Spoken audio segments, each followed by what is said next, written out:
Kristu inkosi. Ngiyabingelela mama nobaba, ngibingelela abazali bonke. Futhi egameni lenkosi uJesu Kristu ephilayo, ukuthi uJesu Kristu inkosi. Siyabonga uNkulunkulu bazalwane. Njengamanje bengiyohola kule session nalesikhathi samanje uqonda 2 to 1, 2 quarter to 2. Kodwa-ke siyabona isikhathi sesikushayana. Ngizocela nokuthatha leli thuba ngicela umfundisi uShane. Umfundisi uShane asimisebenzise nomkhuleko.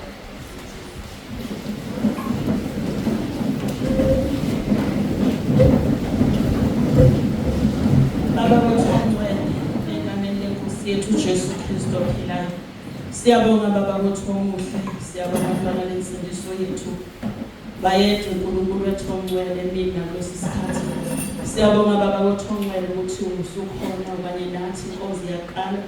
Dana wakhe sazohlabelela uNkulunkulu wethongcwele. Uhlelo lonke baba sinikela kuwe uNkulunkulu wethu omuhle. Sikwethembile baba wethongcwele, khulumisana nokuphila kwethu sinqande useqele Nkosi usifundise ukuba sihambe ngezindlela zakho. Singahambi ngokuhlakanipha kwethu nangokugagu nangakho konke, kodwa Nkosi sithobele wena. Sivume ukuthi uJesu Kristu inkosi. Baba wethongcwele, amehlo ethu siwaphakamisele kuwe, sazi baba ukuthi usizo lonke livela kuwe. Baba siyabonga, thatha udumo nesibongo singezakho egameni elihle lenkosi yethu uJesu Kristu ephilayo. uJesu Kristu inkosi. uJesu Kristu inkosi. uJesu Kristu inkosi. Amen. Abaningi bayamshiya ngohlukana mina. Abaningi bayamshiya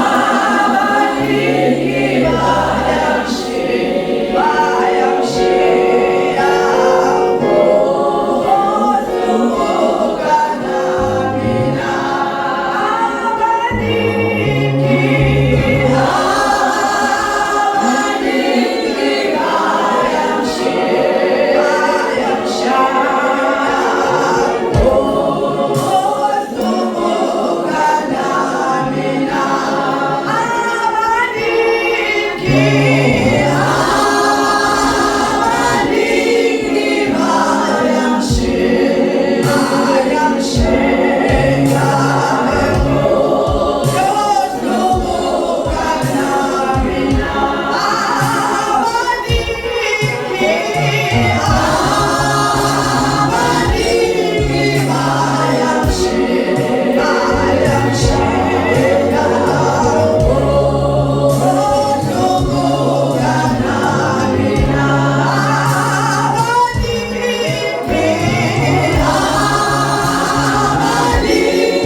Jesu Kristu.